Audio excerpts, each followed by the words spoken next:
Olá, meus caros, que nosso Senhor continue nos abençoando. E nesse vídeo, a intenção é falarmos sobre leitura, mais especificamente sobre gerenciamento de leitura. Como lidar com a leitura em si, como torná-la mais proveitosa do ponto de vista da rememoração, como torná-la mais duradoura em nossa memória, como também conseguir utilizar essa leitura no futuro e ainda melhor, como catalogar isso para tornar fácil o acesso num futuro. Eu tenho um método próprio, que não é algo assim, nossa, que inovador, mas é algo que eu fui coletando um pouquinho aqui, um pouquinho ali, fui montando o meu próprio sistema. A intenção, portanto, é que você veja o meu método, mas não precisa copiá-lo, mas sim servir como uma dica, juntando com outros vídeos que você pode ver por aí, outros conteúdos ou outros estudos mostrando isso, e você possa montar o seu também. Acho muito proveitoso e você passa a aproveitar mais os seus livros e os seus estudos. Não é um método de estudo, tá? É um método de leitura. Então, é um método para você guardar, reter informações dos livros. Estudo é outra coisa,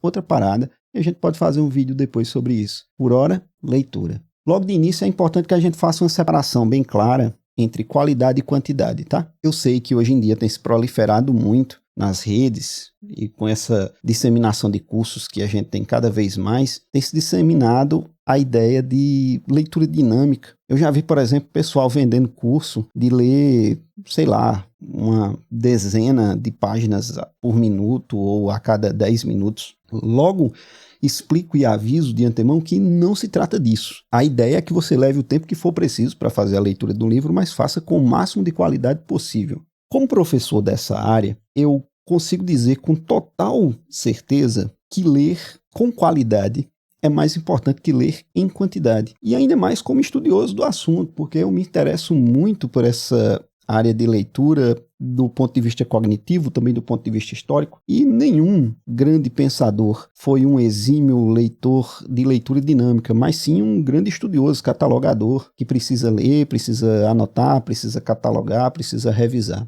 Então, abandone, se você tem na cabeça essa ideia de que vai ler muito ou de que precisa ler muito, abandone isso. Faça uma lista de livros essenciais que você quer ler. Siga essa lista de livros essenciais, de preferência numa ordem, e aí você vai destravando a sua cognição de forma a fluir melhor. Garanto que 10 livros, ou até mesmo 2 ou 5 ou 1 livro de excelente qualidade pode valer muito mais do que 100 lidos em péssima qualidade, numa leitura muito rápida, tá bom? Então faça uma leitura dedicada, pode ser no seu ritmo, no tempo que for, hoje em dia com as pessoas cada vez menos tempo, pode ser que você leve um tempão lendo cada livro, mas as coisas têm que ser feitas no seu tempo, tá bom? A não ser, claro, que você tem aí um curto prazo, você está com um projeto acadêmico para cumprir seu prazo e aí você precisa correr absurdamente. Então, as concessões são plausíveis, né? Mas, no geral, leitura de qualidade sempre,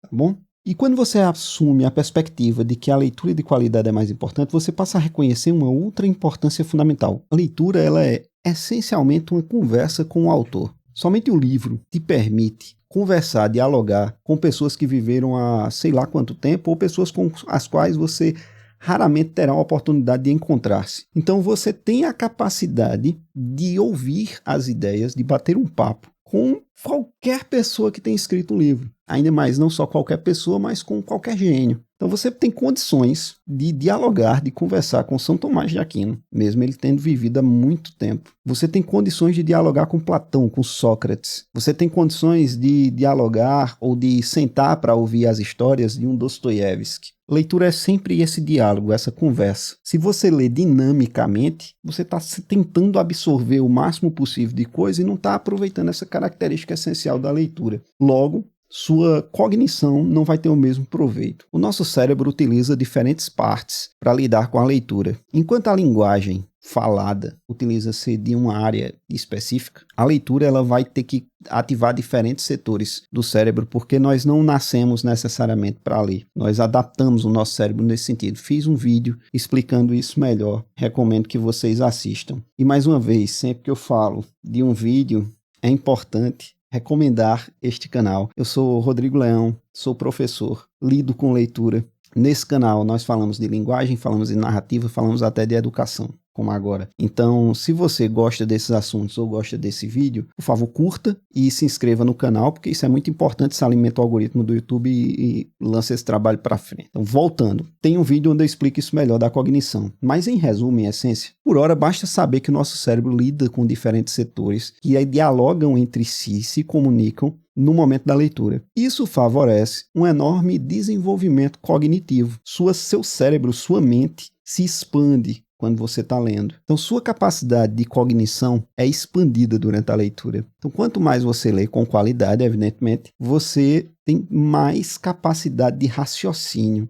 A grosso modo, podemos dizer que você aumenta a sua inteligência conforme você lê. Isso é independente do que você está lendo. Tá? Não importa se você está lendo uma alta filosofia ou se você está lendo um romance de botequim. Vai expandir sua capacidade de inteligência. Evidentemente, claro, não vão aqui colocar palavras na minha boca, mas evidentemente que se você está lendo uma alta filosofia, a sua capacidade cognitiva se expande numa capacidade muito maior, numa velocidade muito maior, numa proporção muito maior do que se você está lendo romance de botequim. Mas os dois têm capacidade de expandir a sua inteligência. Então, ler é importante essencialmente por isso. Em segundo momento, segunda etapa, é o que você vai ler, o que você vai absorver. Leitura dinâmica vai desenvolver também isso? Vai, mas aí numa proporção muito menor do que uma leitura de qualidade. Você pode estar lendo por vários motivos. Você pode estar lendo porque quer se distrair, aí você está lendo um romance, uma crônica, uma poesia.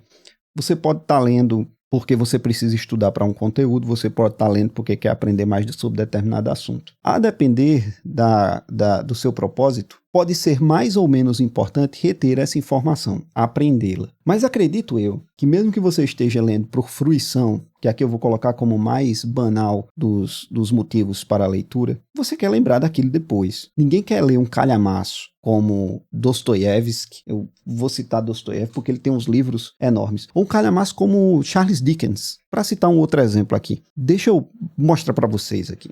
Olha isso. Aí você vai ler isso aqui, 3 calhamaços enormes. E você não quer reter nada. Ou você espera reter tudo isso aqui sem utilizar nenhum método ou nenhum artifício nesse sentido. Ou você, sei lá, não acha importante reter. Ah, não, estou lendo só para entretenimento mesmo, eu não quero reter nada. Difícil, né? Acredito que todo mundo que se dedica ao ato de leitura é como assistir um filme. Você quer lembrar do plot depois, minimamente, ao menos. E para que você consiga lembrar ou reter alguma coisa, não tem segredo. A aprendizagem, ela tem pilares essenciais, segundo um dos maiores estudiosos da área, que é Stanislas Dehaene, francês. Um destes pilares é a repetição e a memorização. Então não tem segredo, você precisa focar em repetir e memorizar. Mas como é que eu vou fazer isso, né? Com a leitura. E aí que entra o nosso método, ou o meu método, né? Melhor dizendo. Eu divido o meu método em 3 etapas, é a marcação, a anotação e a recapitulação. Essa é a estrutura fundamental, o esqueleto com o qual eu lido com a maioria das leituras que eu faço. Então, primeira coisa que eu tenho que ter em mente é que a leitura, ela sempre tem um potencial de perda muito elevado. Ela é uma atividade inglória, porque você está cansado fazendo isso, ela cansa, a leitura é cansativa, independente se você gosta ou não do que está lendo, tá? Ela sempre é cansativa. Pelo que eu já falei aqui, que você dedica, nós não fomos feitos para isso, vou repetir, olha o vídeo aí. Então ela é sempre cansativa. E ao passo que ela é muito cansativa sempre, reter as informações é sempre muito complicado, é difícil, não é nada fácil. Então você tem uma atividade que lhe dá um ganho cognitivo alto, já disse, expande sua inteligência, mas ao mesmo tempo a memória fica prejudicada. A inteligência não é igual à sabedoria. Então para você reter mais informação e, portanto, ter mais conhecimento, ser uma pessoa que sabe mais coisas, não basta ler muito. Você pode ler livros e mais livros, mas não conseguir reter as coisas porque você não tem uma técnica para a retenção dessa informação. Então, voltando para a nossa estrutura, pegando o primeiro ponto, marcar. Marcar é simples, é simplesmente pegar o livro e fazer marcações. Eu vou pegar aqui exemplo, né? Eu tive a ideia desse vídeo com a marcação que eu estava fazendo, a recapitulação, na verdade, que é a última etapa do livro de Robinson Crusoe, que eu li recentemente, fiz todas as etapas e estava na parte da recapitulação. Aí eu tive a ideia de por que não compartilhar. Eu vou pegar aqui o livro do Robinson Crusoe para mostrar um pouco para vocês. Não está aqui. Inclusive estava com o marcador dentro. Tem um livro, você provavelmente já viu em muito canal de gente que fala de livro, quando se pega um livro, geralmente o cara que faz o canal, ele tá com o livro assim, cheio de marcaçãozinha no livro, que são post-its, né? Pra que isso? Pra que serve isso? Não é só pra deixar bonitinho e colorido. É porque toda vez que você estiver lendo alguma coisa, é importante que você marque a página daquilo que lhe chama a atenção. Mas não é só chamar a atenção, tem que chamar a atenção e despertar um pensamento. Então você lê o trecho, aquilo fez você raciocinar de alguma forma, fez você relacionar aquilo que você está lendo com algo de fora do texto, um conhecimento prévio que você tem, com informação que você leu em outro livro, uma reflexão filosófica, com associação com a sua própria vida. Então você vai, pega um marcadorzinho e coloca na página. Essa é a primeira etapa, a marcação. Ah, mas eu não tenho um marcador em mãos. Beleza, dobra, faz uma orelhinha na página. Simples assim. Não quero estragar meu livro. Deixe de frescura. Então pega o marcador. É isso que eu faço. Mas eu nunca vou estar com o marcador em mãos. É difícil estar com o marcador em mãos. Não consigo. Você compra um pedaço de plástico, coloca os marcadores no pedaço de plástico, usa o marcador como marca-página. Para onde você levar o livro, vai ter esse marcador dentro, cheio de pequenos post-its, pequenos marcadores. Não tem erro. Passei a fazer isso. Funciona muito. Isso aqui eu comprei na China, que são marca-páginas cheios de post-its. Esse aqui já está acabando. Deixa eu pegar um aqui. Está completinho.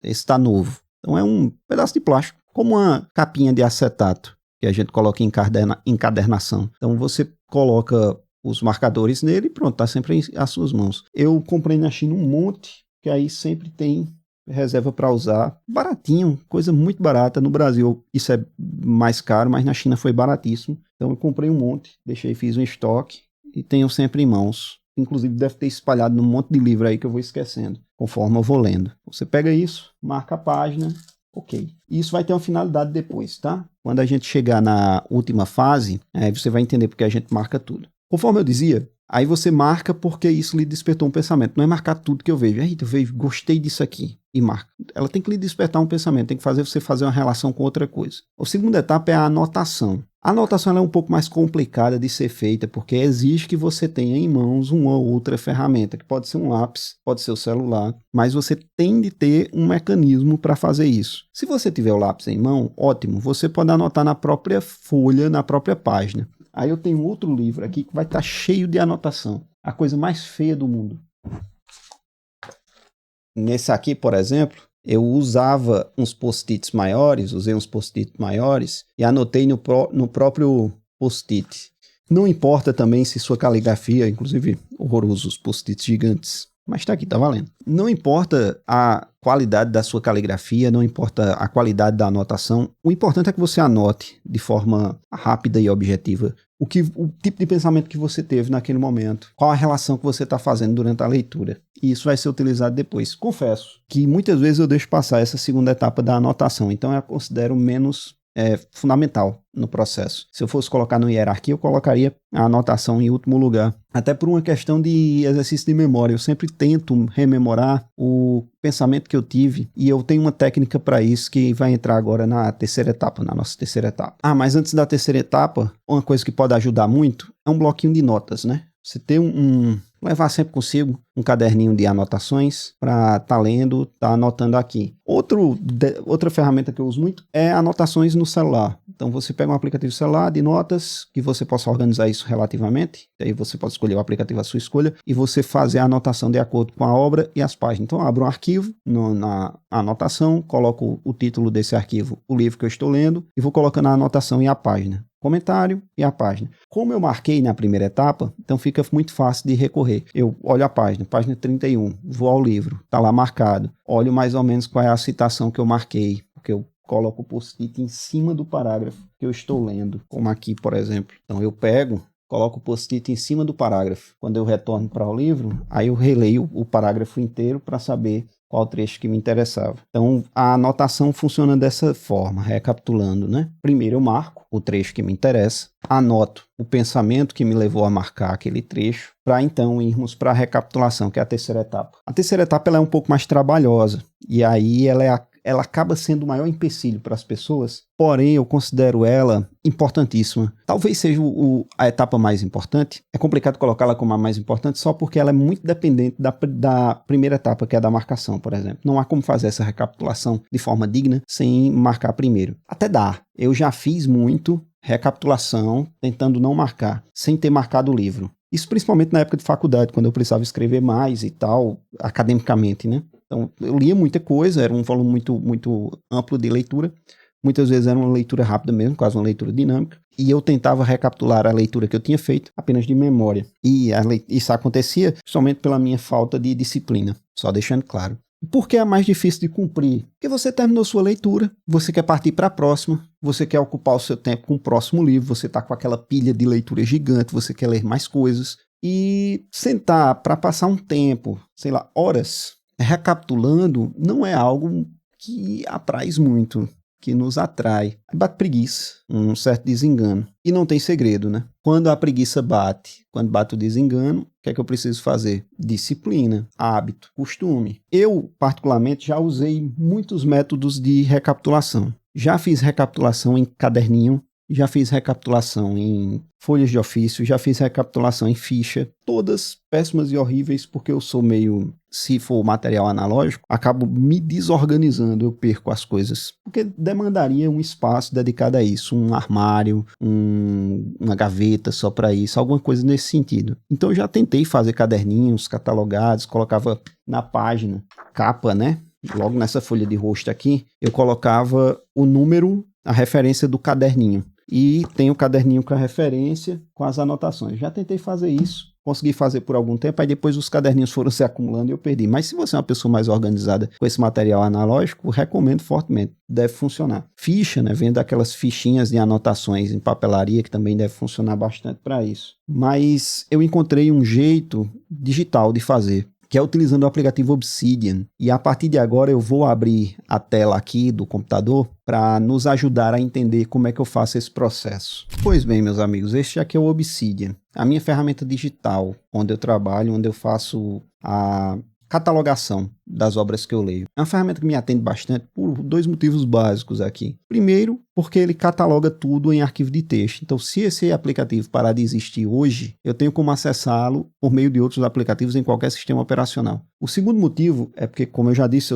tenho problema com analógico, eu acabo me desorganizando com o tempo. O Obsidian ele me ajuda na minha disciplina de organização. Não vou me prolongar muito. Se você quiser saber mais sobre Obsidian, quiser saber como essa ferramenta funciona, tem inúmeros vídeos na internet falando sobre isso. É só dar uma pesquisada aí no Google, vai ter muita gente falando sobre o Obsidian, como utiliza o Obsidian e etc. Pode ser útil para você. Se não é, o método que eu uso aqui para fazer a catalogação da obra pode funcionar para você do mesmíssimo jeito, não tem problema. Começando pelo título, você pode fazer isso num caderno, você pode fazer isso numa ficha, você pode fazer isso em qualquer ferramenta. Título. É importante que você coloque no título a referência da obra. Você pode fazer isso nos mods da ABNT, se for o seu caso, se você precisar disso ou achar que vai precisar no futuro. Vai que você é uma pessoa muito envolvida com um trabalho mais acadêmico. Então é bom fazer na referência já da BNT, porque facilita, poupa seu trabalho. Eu não preciso disso, eu não uso para isso, eu uso para meu fim. E se um dia eu precisar, eu também não vejo problema de pegar essa referência e depois tentar transformá-la na BNT, não vai me consumir um tempo. Consumiria-me mais se eu, não precisando, fosse colocar toda vez na ABNT, então prefiro não colocá-lo. Em seguida eu coloco um resumo, que é a de minha autoria, eu tento redigir ali o que eu lembro da história. Eu não reviso isso aqui, eu não fico polindo a linguagem, eu não tento afinar o estilo, é meramente um exercício de escrita e de rememoração. Tentar lembrar a história é a primeira coisa que eu faço. Basicamente o enredo, algum outro detalhe do enredo, aquilo que me mais marcou. Depois, vem as citações. Essa parte aqui eu considero uma das mais importantes. Vocês lembram que na primeira etapa a gente marcou tudo, na segunda etapa a gente fez anotações. Então, com o auxílio dessas marcações e dessas anotações, eu venho para as citações. Então, eu vou pela ordem, da primeira coisa que eu marquei até a última. E eu sempre coloco a citação, entre aspas, e logo abaixo eu coloco o meu comentário sobre essa citação, tentando o máximo possível puxar daquilo que eu já tinha raciocinado sobre esse trecho. Vou fazendo isso sobre a obra inteira. E aí, no final, depois que eu levantei todas as citações, eu consigo lembrar ainda melhor da obra. Já fiz um resumo antes, posso voltar nele, verificar se coloquei alguma incongruência, se eu coloquei alguma coisa que não é bem verdade. Não costumo fazer isso, mas eu posso fazer, nada me impede. E depois que eu fiz toda essa citação, tudo na cabeça, aí sim eu coloco os comentários e impressões sobre ela. Faço tudo isso num único arquivo para me facilitar depois de retornar a esse material quando eu precisar dele. Geralmente também eu coloco, o Obsidian me facilita muito disso, que eu coloco marcações relacionando os temas ou relacionando assuntos. No papel, existem métodos para isso também, de você conseguir linkar essas diferentes leituras que você está fazendo. Então, recapitulando aqui como é que eu faço esse trabalho. Eu coloco o título, eu coloco um resumo feito da minha cabeça, na recapitulação, depois as citações, na ordem que eu fiz a marcação. Por último, após ter feito toda essa recapitulação das citações, feito comentário, cada citação tem um comentário abaixo, eu coloco os comentários e impressões. Nenhuma dessas etapas tem grande refino de linguagem, nenhuma dessas etapas eu sequer revisei, tá? Eu só vou fazendo e colocando. Porque a intenção aqui é exercitar a mente, é fazer lembrar-me o máximo possível do que eu li. A princípio, pode parecer um trabalho assim meio que desnecessário, afinal a gente só quer ler e se divertir muitas vezes, mas é fato que isso faz uma diferença substancial. Eu sempre gostei muito de ler, mas depois que eu adotei essa postura de catalogar tudo que eu estou lendo, fazer comentários, citações, resumo, eu consigo absorver com muito mais facilidade aquilo que eu tenho lido. E mais do que isso, eu consigo relacionar as diferentes informações. Você consegue finalmente se libertar de uma sensação terrível de quem está lendo ou de quem gosta de ler, que é a sensação de Sísifo, de que você está produzindo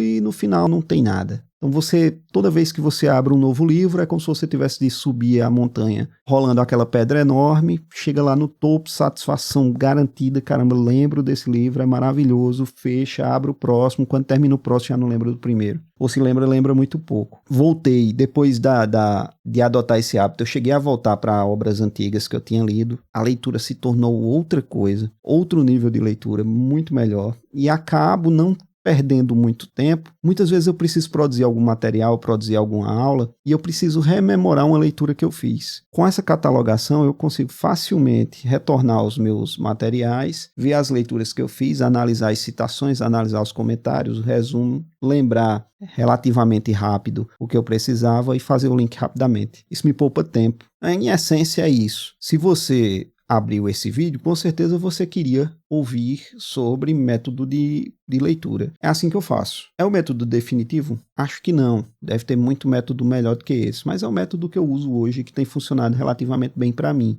A ideia é que você adapte algo disso e faça o seu método também. Você tem algum método já de leitura? Você acha que isso pode ser útil para você de alguma forma? Então você vai e comenta aí embaixo, deixa a sua experiência. Quem sabe outras pessoas possam compartilhar disso, possam se aproveitar disso, até eu mesmo possa ver algo que você faz e acabar adotando também. Quer ver mais sobre esse tipo de conteúdo também? Deixa um comentário aí, que a gente vai fazendo mais conteúdo nesse sentido, tá? Espero que tenha gostado, que nosso Senhor os abençoe e até a próxima, se Deus quiser.